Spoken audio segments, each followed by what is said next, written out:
নাম দিয়া আজকে টপ নিউজ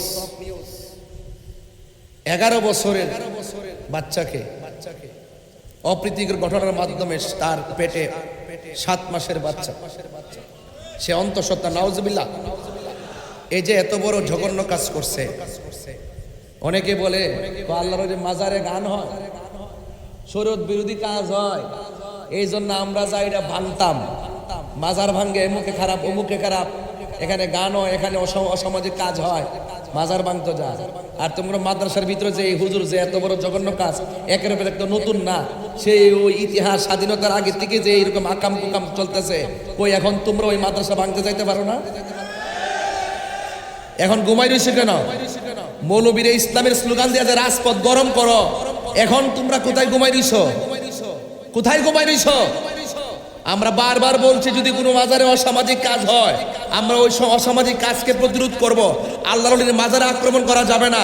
এখন তোমাদের মাদ্রাসায় যে এরকম অপ্রীতিকর ঘটনা হয়, একের পর এক যে অসামাজিক কাজগুলো হচ্ছে, এখন তোমরা কি মাদ্রাসা ভাঙতে পারো না? এরার ইতিহাস জাতি এখন দেখতেছে, ছিছি দিতেছে, লজ্জা মুখ দেখাইতে পারেন এই সমস্ত কুলাঙ্গার গোলার কারণে। কথা বলেন ঠিক না বেটে? আবার অনেকে দালালিও করা শুরু করছে। ভাগ্য ভালো যে ডাক্তারটা, ম্যাডামটা কি সুন্দর স্টেটমেন্টটা দিছে, এই হুজুরটার কথা কইছে, নাইলে তো মামলা এখনো তো চেষ্টা করতেছে টাকা টোকা দিয়া, ওই বাদী পক্ষকে হুমকি টুমকি দিয়া এটাকে দাফন করে দেওয়ার জন্য। দাফন করার সুযোগ নাই। অপরাধী যে হবে তাকে অফকোর্স আইনের আওতায় আনতে হবে। কথা বলেন ঠিক না বেটে? আর দর্শকের পক্ষে যারা যে আইনজীবী ফাইল ডিল করবে, ওই আইনজীবীর বিরুদ্ধে অবস্থান নিতে হবে। কথা বলুন ঠিক না বেটে? এই জন্য আপনাদেরকে বলবো, সতর্ক থাকবেন। ছেলে মেয়ে কোথায় পড়াবেন, আল্লাহর রাস্তায় চিন্তা ভাবনা করে পড়ান। এদের কাছে ছেলেও নিরাপদ নাই, এদের কাছে মেয়েও নিরাপদ নাই। আরে কুত্তাও তো একটা ভাদ্র মাসে, কার্তিক মাসে যখন কুত্তাও যখন পাগল হয়, তখনও তো কুত্তা ওই বড় কুত্তা দেখে, ছোট বাচ্চাটা সে কিন্তু টাচ করে না। কথা কোন ঠিক না বেডি? এরা তো কুত্তার চাইতো আরো অদম হয়ে গেছে। কথা বলেন ঠিক না বেডি? জুতা দিয়া বাইরে ফাটাইলে আমার দরকার। এই সমস্ত বেঙ্গের সাতার মতো মাদ্রাসা দিয়া এই মাদ্রাসার ভিতরে ছেলেকে ধরে আকাম করতেছে, মেয়ের সাথে অসামাজিক কাজ করতেছে, রাষ্ট্রের পক্ষ থেকে কোনো ব্যবস্থাপনা নাই। অনতি বিলম্বে এই সমস্ত মাদ্রাসাগুলোকে ফাইন্ড আউট করে, যে মাদ্রাসায় এই সমস্ত ঘটনা হয়, এইগুলোকে পানিশমেন্টের ব্যবস্থা করা দরকার। কথা বলেন ঠিক না বেটে?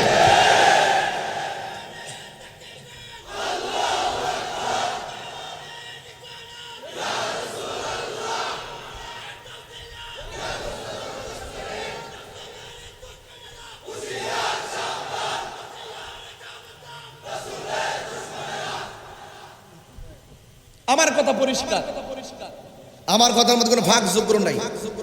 কে কি কইব না বলবে এটা শোনার টাইম তাহেরিন নাই। এটা পরিষ্কার কথাই। আবার সরকার দেখি যে আইসা আসছে ভালো, কিছু কিছু মন্ত্রী বসাইছে, কয় প্রাইমারি স্কুলে ধর্মীয় শিক্ষক নিয়োগ দেওয়া হবে কওমি মাদ্রাসাকে, তাদের এলেম খুব বালা। এটা কি বৈষম্য না? আর কথা না বৈষম্য কিনা বলেন? আর এই কথা কন্যা কি লেগা? আপনার দল হলে কি হয়েছে? আপনি তো সবার উদ্দেশ্যে রাজনীতি করবেন।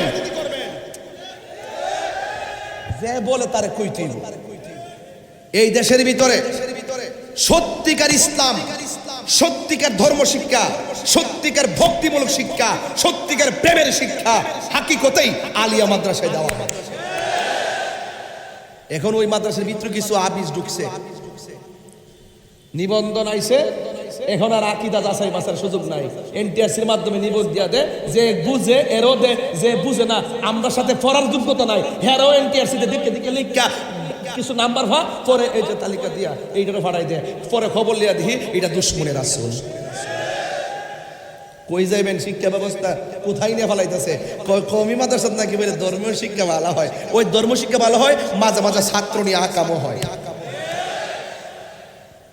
একমাত্র এদের বিরুদ্ধে আইনি কোনো অ্যাকশন না থাকার কারণে, তদবিরের কারণে আর স্বজনপ্রীতির কারণে ওই সমস্ত নাজেহালদের বিরুদ্ধে, বিয়াদবদের বিরুদ্ধে আইন না থাকার কারণে ওরা যা মনে চায় তাই করে। কথা বলে ঠিক না বেটে?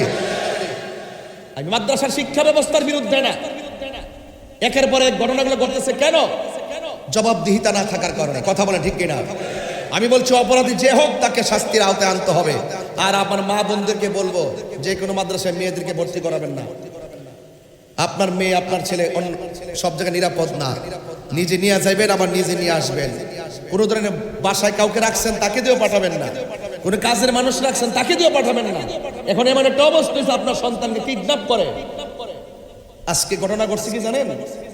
ধান নিতে আসেন, অনেক থেকে ধান নেয় না, এক জায়গা থেকে আসছে ধান নেওয়ার জন্য, মালিক পক্ষ তাকে রাখছে, রাখার পরে একদিন বাড়িতে থাকছে, পরের দিন রাত্রে বেলা মালিকরে মাইরা ভিতরে স্বর্ণ গয়না যা আছে তারা লইয়ে গেছে। এবার বিশ্বাস করবেন কাকে? এখন কিন্তু আমরা খুব জীবন রিস্কের মধ্যে আছি। এই মব ভায়োলেন্স এই 2 বছরে যেভাবে বৃদ্ধি পেয়েছে, এগুলো আগে ছিল না। এগুলো কিন্তু এখন কেউ কাউকে মেরে ফেলাটাকে কিছুই মনে করে না। এদের লাগাম ধরতে হবে, অপরাধীর বিরুদ্ধে আইন লাগবে, শাস্তি লাগবে। কথা বলেন ঠিক না বেঠে? আর দিল যদি নরম করতে চান, অন্তর যদি শুদ্ধ করতে চান, তাইলে আল্লাহর ওলিদের দরবারে যান। যেখানে গেলে আপনি খুন কি বুঝবেন না, ধর্ষণ কি আবার মাথায় ঢুকবে না, এবং মানুষকে ঠকানো কি এগুলো মাথায় ঢুকবে না। তার একটাই চিন্তা থাকবে, বসে থাকবে হাটহাজারি, তার অন্তর পরে থাকবে সোনার মদিনা। কথা বলেন ঠিক না বেঠে? আল্লাহর ওলিদের দরবারে খাজা গরিবে নওয়াজ, তিনি এই ভারতবর্ষে এসেছিলেন বলেই যে এই জায়গা আলোকিত। কথা বলেন না কেন? আজকে আমরা খাজার বাবার শান যখন গাই, তখন তারা গাজা বাবা বলে। নাউজুবিল্লাহ কর না কেন? তারা তো নামই শুনতে পারে না, শুধুমাত্র বেতের বাড়ি খাইব দেখা, শুধুমাত্র মঈনুদ্দিন চিশতি রহমাতুল্লাহ কি কিছু মানে, আর নাইলে মানতো না। ওরা দেখছেন না আমার নবী পাক সাল্লাল্লাহু আলাইহি ওয়াসাল্লামের রোজা মুবারক পর্যন্ত ভেঙ্গে দেওয়ার ব্যাপারে গোপনে গোপনে ষড়যন্ত্র করে। আবার কি বলে জানেন? কয় এটা স্পষ্টকাতর জায়গা, নাইলে এটাও ভেঙ্গে ফেলা হতো। কত বড় বিয়াদব দেখছেন? এদের সাথে ইসলামের এবং সমাজের কোনো সম্পর্ক। মাথায় রাখবেন, যা বলছি মাথায় রাখবেন। প্রেমে সুরে টান মারছে রে, গোয়াল ঘরের উটগুলো পর্যন্ত জিকিরের তালে তালে নাচতে আরম্ভ করছে। ওই রাখাল যাইয়া পিতৃরাজ লাইনে কয়, হুজুর কারে আপনি জায়গা দিলেন? এই লোকটা আইসা তো আমরা তো রাম রাম করি, উনি তো রহিম রহিম করে। এই দেশের ভিতরে তো এই জিকির চলে না। এই কথা বলার পরে ওই খাজা গরিবে নওয়াজকে এখান থেকে উঠাইয়া দিছে। যাওয়ার সময় খাজা গরিবে নওয়াজ বইলা গেছে, রাখাল রে রে তোরা আমার উঠাইয়া দিস, তোদের এই জায়গার ভিতরে আমাকে কেন উঠাইলি? কয় এটা হলো উট বসার জায়গা। খাজা গরিবে নওয়াজ কয় ঠিক আছে আমি চলে যাইতেছি, তোমাদের উট এখানে বসে থাকুক। এই কথা বইলা তিনি চলে গেছে রে। কিন্তু দেখা গেল উট যে বৈশা গেছে, এই উট আর দাঁড়ায় না। আমার মুর্শিদ নীল আমার মন কারিয়া, কে মনে করে নীল মন প্রেমে হেরি ডাক দিয়া গো। আমার মুর্শিদ নীল আমার মন কারিয়া, মুর্শিদ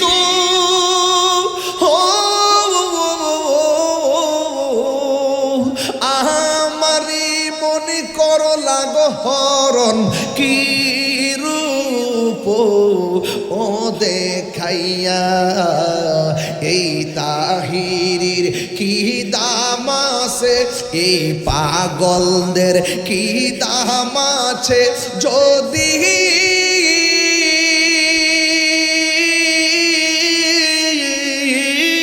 না যাও লইয়া গো। আমার মুর্শিদ নীল আমার মনে কারিয়া, কে মনে করে নীল মন, কে মনে করে নীল মন। প্রেমে